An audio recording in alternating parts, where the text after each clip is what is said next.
லைஃப்பில் நம்ம நினச்ச நேரத்தில் கரெக்டாக வெற்றிகரமாக நடந்து முடியணும்னு எல்லாருமே ஆசைப்படுவோம். நம்ம லைஃப் வெற்றி அடைய ஒரு சில நேரங்களில் புதுசாக கற்றுக்கிறதுல தான் இருக்குதுன்னு சொல்ல முடியாதுங்க. ஒரு சில விஷயங்களை நம்ம அவாய்ட் பண்ணணும் நம்ம லைஃப்பில் இருந்து.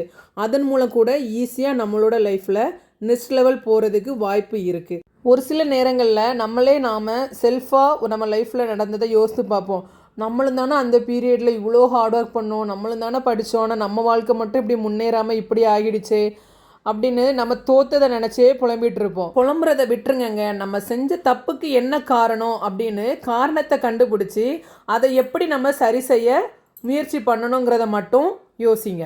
திங்க் பண்ணுறீங்க அப்படின்னா உங்கள் லைஃப்பில் நீங்கள் அடுத்த லெவலுக்கு போகிறதுக்கு ரொம்பவே ஈஸியாக போயிடலாம்.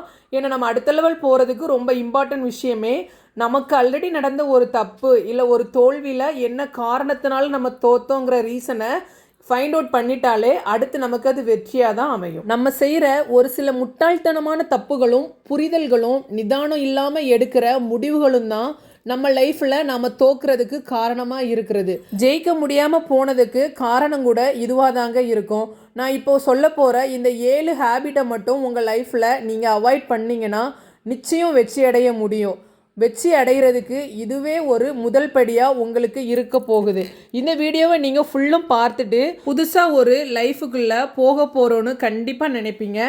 வாங்க வீடியோக்குள்ளே போகலாம். ஃபஸ்ட்டு நம்ம அவாய்ட் பண்ண வேண்டியது நம்மளோட டைமை சோசியல் மீடியாவில் ஸ்பெண்ட் பண்ணுறோம்ல, அதை ஃபஸ்ட்டு அவாய்ட் பண்ணணுங்க. நம்மளில் பல பேர் அதிக நேரத்தை சோசியல் மீடியாவில் தான் கழிக்கிறாங்க. 1 நிமிஷம் 2 நிமிஷம் ஷார்ட்ஸ்ன்னு சொல்லி நம்ம ஸ்க்ரோல் பண்ணி பார்த்துக்கிட்டு 1 மணி நேரத்தில் ஸ்டார்ட் ஆகி ஆஃப் டே கூட ஒரு சில பேர் ஃபோனையே யூஸ் பண்ணிகிட்டு இருப்பாங்க. இன்ஸ்டாகிராம், யூடியூப், ஃபேஸ்புக்கை தயவு செஞ்சு அவாய்ட் பண்ணுங்கள். ஏன்னா நம்மளோட லட்சியத்தை அடைகிறதுக்கு ஃபஸ்ட்டு தடையாக இருக்கிறது இதுதாங்க. அடுத்தவங்களை பார்த்து நம்ம லைஃப் இப்படி போகுதே அப்படின்னு ஒரு கம்பேர் பண்ண தோணுதும் இந்த மாதிரி ஒரு சோசியல் மீடியாவில் அடுத்தவங்க நிறைய கண்டென்ட் போடுறாங்கல்ல, அதெல்லாம் பார்க்குறப்ப ஒரு நெகட்டிவ் தாட் உங்களுக்குள்ளேயே அதிகமாகிட்டு இருக்க வாய்ப்பு அதிகமாக இருக்குது. ஒரு தாழ்வு மனப்பான்மை வந்துடும். அவங்களும் நம்ம ரேஞ்சில் உள்ளவங்க தானே, ஆனால் அவங்க இந்த மாதிரிலாம் போட்டு சம்பாதிக்கிறாங்க, லைஃப்பை இப்படிலாம் என்ஜாய் பண்ணுறாங்க அப்படின்னு ஒரு தாழ்வு மனப்பான்மை வர்றதுக்கு இது ஒரு காரணமாக இருக்குது. உங்களுடைய முக்கியமான வேலைங்க இதனால் நீங்களே தள்ளி போட்டுருவீங்க. ஒரு 1/2 அன் ஹவருக்கு அப்புறம் இந்த வேலையை பார்த்துக்கலாம் அப்படின்னு. மெயினாக ஹஸ்பண்ட் அண்ட் ஒய்ஃபுக்குள்ளே ஒரு குடும்பத்தில் சண்டை வர காரணமே ஒய்ஃப் ரொம்ப நேரம் ஃபோனை கையில் வச்சுட்டு இருந்தா மாப்பிள்ளைக்கு கண்டிப்பாக டென்ஷன் ஆகும். ஏன்னா ஃபோன் நம்மளை கண்ட்ரோல் பண்ணக்கூடாது, நம்ம கண்ட்ரோலில் தான் ஃபோன் இருக்கணுங்கிறத மட்டும் மைண்டில் வச்சுக்கோங்க நண்பர்களே. இது ஒரு ரீல், அதாவது இது ரியல் லைஃப் கிடையாது. ஸோ நம்ம தேவைக்கு மட்டும் நீங்கள் இப்போதைக்கு ப்ரௌஸ் பண்ணுற மாதிரி ஃபோனை யூஸ் பண்ணிக்கோங்க. அடுத்தவங்க கண்டென்ட்டை பார்த்து அவங்க ஏர்ன் பண்ணிட்டு போயிட்டே இருப்பாங்க. நமக்கு அதனால் எதுவுமே கிடைக்க போகிறதில்ல. முடிஞ்சால் நீங்களும் ஒரு கண்டென்ட்டை க்ரியேட் பண்ணி ஆன்லைனில் சம்பாதிக்கிறது மாதிரி உங்களுக்கு எதனா போடணும் அப்படின்னா போட்டு சம்பாதிங்க. உங்களோட லைஃப்பில் நீங்களும் நெக்ஸ்ட் லெவல் போகிறதுக்கு அதை யூஸ் பண்ணிக்கோங்க. பட் உங்களுக்கு அதனால் எதுவுமே யூசேஜ் இல்லை அப்படின்னா சோசியல் மீடியாவை தயவு செஞ்சு யூசேஜை அவாய்ட் பண்ணுங்கள். இதுவே உங்களோட தோல்விக்கு ஒரு காரணம், நீங்கள் சோசியல் மீடியாவை ரொம்ப நேரம் யூஸ் பண்ணுறது கூட. நெக்ஸ்ட்டு அவாய்ட் பண்ண வேண்டியது அடுத்தவங்களை பார்த்து பொறாமப்படுறத ஃபஸ்ட்டு நிறுத்தணுங்க. இந்த கேரக்டர் ரொம்ப மோசமானதுங்க. அவங்க உங்களை விட ஹெவியாக ஹார்ட் ஒர்க் பண்ணி தான் ஒரு லெவல் போயிட்டுருப்பாங்க. புரியுதுங்களா?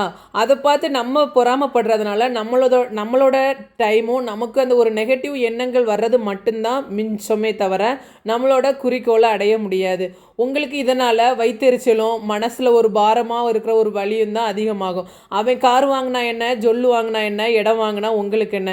அவன் அதுக்கேற்ற மாதிரி கமிட்மெண்ட்ஸ்க்கு ஏற்ற மாதிரி அவன் வருமானம் சம்பாதிக்கிறதுக்கு அவன் முயற்சி பண்ணிகிட்டு இருப்பான். அவனும் அதில் வின் பண்ணிகிட்டு இருக்கிறான்னு அர்த்தம். நீங்கள் அவனை பார்த்து கொட்டாய் விடுறதுனால உங்களோட டைம் தான் வேஸ்ட்டுங்கிறத மைண்டில் வச்சுக்கோங்க. முட்டாள்தனமாக இருக்காதுங்க. என்றைக்குமே அடுத்தவங்க ஜெயிக்கிறத பார்த்து பொறாமப்படாதுங்க. அவங்க முன்னேறாங்களா அதை பார்த்து மோட்டிவாக எடுத்து நீங்களும் நம்மளும் வெற்றி பெறணும், நம்மளும் இதே மாதிரி ஒரு ஹை லெவல் நம்ம லைஃப்பில் வரணுங்கிறதுக்கு என்ன பண்ணணுமோ அதை மட்டும் பண்ணுங்கள். உங்கள் சொந்த வளர்ச்சிக்கு பாடுபடுங்க. அடுத்தவங்களை பார்த்து தயவு செஞ்சு பொறாமப்படாதீங்க. பாசிட்டிவாக திங்க் பண்ணுங்கள், நெகட்டிவிட்டியை அவாய்ட் பண்ணுங்கள். நெக்ஸ்ட்டு அவாய்ட் பண்ண வேண்டியது அடிக்கடி பொய் சொல்லாதீங்க அப்படின்னு நான் சொல்லுவேன். ஏன்னா சின்ன சின்ன பொய், ஏதோ ஒருத்தருக்கு அதில் ஒரு நல்லது ஒரு டைமில் நடக்குது அப்படின்னா நீங்கள் தாராளம் சொல்லலாம். ஆனால் அதையே உங்களோட லைஃப்லைனா நீங்கள் எடுத்துகிட்டு போகக்கூடாது. பொய் சொல்கிறதுனால உங்கள் மேலே மற்றவங்களுக்கு கண்டிப்பாக மரியாதை இருக்கவும் இருக்காது, நம்பிக்கையும் இருக்காது. இவன் ஏதாவது புருடாக தான் விடுவான் அப்படிங்கிற மாதிரி உங்களை ஒரு சீப்பாக தான் நினச்சிப்பாங்க. உங்கள் கேரக்டருக்கு சொசைட்டியில் ஒரு மதிப்புங்கிறது கண்டிப்பாக இருக்காது.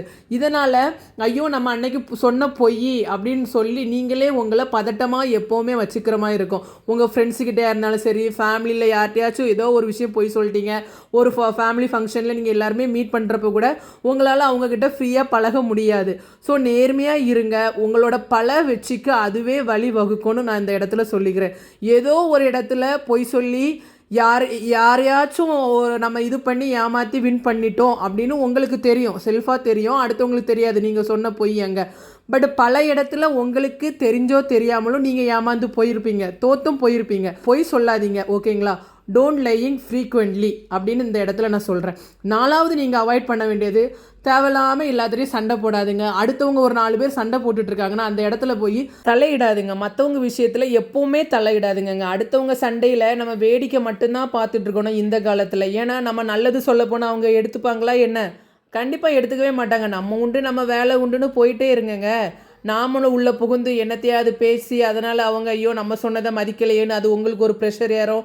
இதனால் உங்களோட valued time waste, energy waste, எல்லாமே வேஸ்ட்டு தான். நீங்கள் அந்த நேரத்தில் உங்கள் லைஃபுக்கு நீங்கள் என்ன பண்ணணுமோ, உங்கள் இலக்கை நோக்கி பயணிக்க நீங்கள் என்ன தேடுதலில் இருக்கீங்களோ அதை ட்ரை பண்ணிட்டு போயிட்டுருங்க. அவங்க இவங்கன்னுக்கிட்டு அடுத்தவங்களுக்கு நீங்கள் நல்லது நினைக்கிறதுனால உங்களோட மன அமைதி மட்டும்தான் வேஸ்ட் ஆகுமே தவிர இந்த காலத்தில் உங்களுக்கு மரியாதை அந்த இடத்துல இருக்கவே இருக்காது. ஸோ இதனால் தேவையில்லாமல் ஓவர் திங்கிங் வரதுக்கும் வாய்ப்பு இருக்குது. உங்கள் லட்சியத்தில் மட்டும் கான்சன்ட்ரேஷன் பண்ணுங்கள். நெக்ஸ்ட்டு அவாய்ட் பண்ண வேண்டியது, எல்லாத்துக்கும் ஆமாம் ஜாமி தயவு செஞ்சு போடாதீங்க.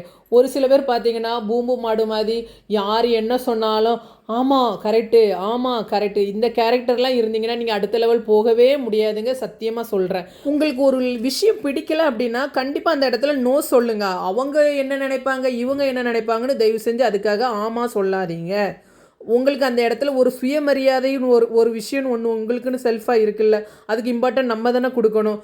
மற்றவங்க உங்களை கண்டிப்பாக யூஸ் பண்ணிக்க தான் பார்ப்பாங்க இந்த மாதிரி கேரக்டரில் நீங்கள் இருந்தீங்கன்னா.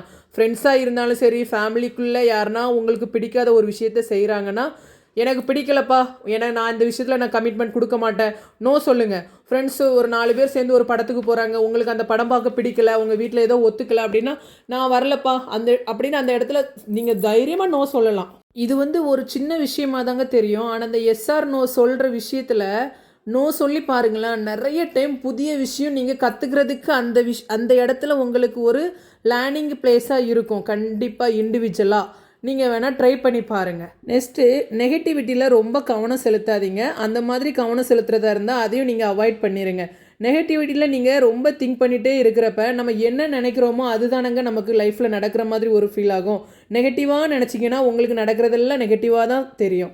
பாசிட்டிவாக எதுனாச்சும் நடந்தால் கூட உங்களுக்கு அது பெருசாக தெரியாது, அது கூட உங்களுக்கு நெகட்டிவாக தான் தெரியும். எல்லா விஷயத்துலேயும் எங்கே தப்பு நடக்குது, என்ன நெகட்டிவ் இருக்குதுன்னு நீங்கள் திங்க் பண்ணிகிட்டே இருந்தீங்கன்னா கண்டிப்பாக நீங்கள் உங்களோட வெற்றியை அடையவே முடியாது. உங்கள் மனசு ஒரு இருட்டுக்குள்ளே தான் இருக்கும். ஐயோ இதில் ஒருவேளை இவன் தப்பாக சொல்லியிருப்பானோ, உள்குத்து வச்சு பேசியிருப்பானோ, இந்த மாதிரி தான் நெகட்டிவாக யோசிச்சுட்டு இருப்பீங்க. நீங்கள் எதில் கவனம் அதிகமாக செலுத்துறீங்களோ அதுதான் உங்கள் வாழ்க்கையில் கண்டிப்பாக ரிஃப்ளெக்ட் ஆகுங்கிறத மைண்டில் வச்சுக்கோங்க. எப்போவுமே பாசிட்டிவாக திங்க் பண்ண ட்ரை பண்ணுங்கள். அப்படின்னா மட்டும்தான் உங்கள் லைஃப் நெக்ஸ்ட் லெவல் போயிட்டுருக்கும். நீங்கள் நெகட்டிவாக திங்க் பண்ணுறதுனால பல இடத்துல பல வாய்ப்புகள் உங்களை விட்டு தவறுறதுக்கும் சான்சஸ் அதிகம் இருக்குது. இதனால் ஹெல்த் இஷ்யூ அதிகமாக வரும். லைஃப்பில் நிறைய வெற்றி அடைய முடியாமல் இருக்க காரணமே நம்மளோட நெகட்டிவிட்டி தான். ஸோ உங்களோட கண்ணோட்டத்தை ஒரு பாசிட்டிவான ஒரு திங்கிங்கில் கொண்டு போங்க. கடைசியாக அடுத்தவங்க மேலே குறை சொல்லாதீங்க. அந்த மாதிரி கேரக்டர் இருந்தால் தயவு செஞ்சு அதை அவாய்ட் பண்ணிடுங்க. அடுத்தவங்க மேலே நீங்கள் ஒரு தப்பு பண்ணியிருப்பீங்க, உங்களுக்கு ஒரு வெற்றி கிடைக்கல அப்படின்னா அதுக்கு அவன் தான் காரணம் அப்படின்னா அடுத்தவங்களை ப்ளேம் பண்ணுறதை தயவு செஞ்சு விட்டுருங்க. உங்கள் வாழ்க்கை உங்கள் கையில். ஸோ நீங்கள் எந்த ஒரு விஷயமா இருந்தாலும் நீங்கள் யோசித்து 10 வாட்டி யோசித்து ஒரு முடிவை கரெக்டாக எடுத்தீங்கன்னா அது கண்டிப்பாக சக்ஸஸ் ஆகும்.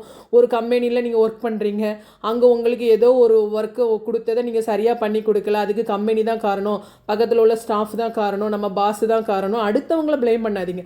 நீங்கள் எந்த இடத்துல உங்களோட சில்லி மிஸ்டேக்கை பண்ணீங்கிறத நீங்கள் ஃபைண்ட் அவுட் பண்ணுங்கள். அப்படி பண்ணுற ஒரு கேரக்டராக இருந்தீங்கன்னா நீங்கள் அடுத்தடுத்த லெவல் மூவ் ஆகுறதுக்கு ரொம்பவே ஈஸியாக இருக்கும். ஒருத்தன் தப்பாக ஒத்துக்கிட்டு தவறு நான் தான் பண்ணினேன்னு அவன் திருத்திட்டு அடுத்து அதே தப்பு நடக்காமல் பார்த்துக்கிறான் பாருங்கள், அவன் லைஃப்பில் அடுத்த லெவல் எங்கேயோ போயிட்டுருப்பாங்க. புரியுதுங்களா?